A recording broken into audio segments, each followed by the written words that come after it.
वैसे तो B town में कई जोड़ियां बनती हैं और टूटती हैं, लेकिन यहाँ हम आपको एक ऐसी अधूरी प्रेम कहानी के बारे में बताने जा रहे हैं जिसका संबंध अंडरवर्ल्ड से है। इस कहानी की नायिका उस शख्स से प्यार करने लगी थी जिसे वो अच्छी तरह से जानती भी नहीं थी, लेकिन फोन पर बात करते करते वो उसे अपना सा लगने लगा। और अगर फोन पर बात ना हो तो इस कहानी की नायिका की हालत पागलों जैसी हो जाती थी। शायद इसे ही लोग प्यार कहते हैं। दोनों का प्यार सच्चा था, बावजूद इसके क्यों रह गया अधूरा। गॉसिप फर्स्ट क्लास में आपको इस जोड़ी की अधूरी प्रेम कहानी के बारे में बताएंगे। वैसे तो ये प्रेम कहानी अधूरी ही होनी थी, क्योंकि इस प्यार का आगाज ही झूठ से शुरू हुआ था। तो सुनिए इस नायिका की कहानी। एक थी बॉलीवुड की खूबसूरत एक्ट्रेस मोनिका बेदी और दूसरा था अंडरवर्ल्ड डॉन अबू सलेम। इस फिल्म में सस्पेंस, रोमांस, थ्रिलर सब कुछ सुनने को देखने को मिलेगा। वैसे मोनिका बेदी आजकल क्या कर रही हैं इसके बारे में आपको जानकारी देंगे, लेकिन फिलहाल आपको फ्लैशबैक में ले चलते हैं। मोनिका बेदी और अबू सलेम की लव स्टोरी के बारे में बताते हैं। मोनिका बेदी ने साल 2014 में फिल्म फेयर मैगजीन को एक इंटरव्यू दिया, जहां उन्होंने अपने और अबू सलेम से जुड़ी कई बातें बताई। इस इंटरव्यू में उन्होंने कहा कि अबू से मेरी मुलाकात साल 1998 के अंत में दुबई में एक शो के दौरान हुई थी। उसने खुद को एक बिजनेसमैन बताया और अपना नाम आर्सलन अली। मेरे मुंबई वापस आने के बाद भी वो मुझसे संपर्क में था।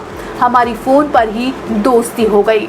वो हर आधे घंटे में मुझे फोन किया करता था और हमारे बीच कंफर्ट लेवल बढ़ता जा रहा था। मैंने उससे बातें शेयर करना शुरू कर दिया। हमने लगभग 9 महीने एक दूसरे से फोन पर बातें की। मुझे पता ही नहीं चला कि कब हमें प्यार हो गया।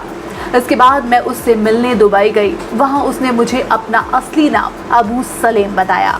हालांकि तब भी मुझे नहीं मालूम था कि अबू सलेम कौन है। उस वक्त बहुत लोग अबू के बारे में नहीं जानते थे। उसने मुझे बताया कि उसका गाड़ियों का शोरूम है और वो स्टेज शो का आयोजन भी करता है। उसने बाहर से मुझे वो शोरूम भी दिखाया था। हमने वहाँ जो थोड़ा बहुत समय गुजारा, उस दौरान हम एक दूसरे के साथ बहुत प्यार करने लगे। हमने साथ साथ फिल्म देखी, डिनर किया और बस यही सब हुआ। वह प्यार करने वाला, ध्यान रखने वाला और जमीन से जुड़ा हुआ था। मुझे इससे आगे कुछ भी जानना जरूरी महसूस नहीं हुआ। जब आप प्यार में होते हैं तब आप इससे ज्यादा कुछ समझना भी नहीं चाहते हैं। और शायद मोनिका की नासमझी कहें या उनकी किस्मत, मोनिका को शुरुआती दिनों में नहीं पता था कि वो किस तरह का आदमी है, लेकिन उसकी बातें मोनिका के दिलों को छू जाती थीं। मोनिका आगे कहती हैं, मैं पहली दफा उसके साथ 2-3 दिन रहकर मुंबई वापस आई। तब भी मेरे साथ उसका अच्छा बर्ताव था, लेकिन जब मैं उसके साथ रहने लगी तब मुझे एहसास हुआ कि हम एक दूसरे के लिए बने ही नहीं हैं। मुझे एहसास हुआ कि हम दोनों की सोच समझ अलग है। तब मुझे लगा कि मैं उसके साथ नहीं रह पाऊंगी, लेकिन वो समझने को तैयार नहीं था। मोनिका इस रिश्ते को आगे नहीं बढ़ाना चाहती थी। वो अबू को समझाकर थक चुकी थी। बकौल मोनिका, मैं पुर्तगाल में अबू को समझाती थी कि हम दोनों एक दूसरे से अलग हैं। मैंने उससे कई बार कहा कि हमें इन सब से बाहर निकलना होगा। मैं उसे किसी भी पल नुकसान नहीं पहुंचाना चाहती थी, लेकिन हम साथ नहीं रह सकते थे। वो मुझसे कहता था कि मुझे थोड़ा वक्त दो, मुझे सेटल होने दो।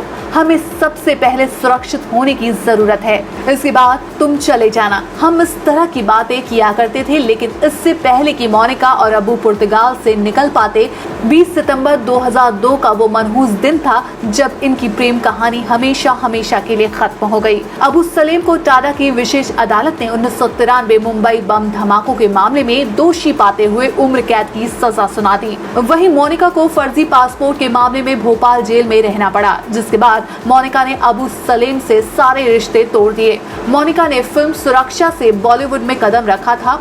उन्होंने कई और बेहतरीन फिल्मों में काम किया, जिसमें आशिक मस्ताने, तिरछी टोपी वाले, जंजीर, जानम समझा करो। लेकिन कहा जाता है अब्बू की धमकी और डर की वजह से प्रोड्यूसर मोनिका को अपनी फिल्मों में लेते थे।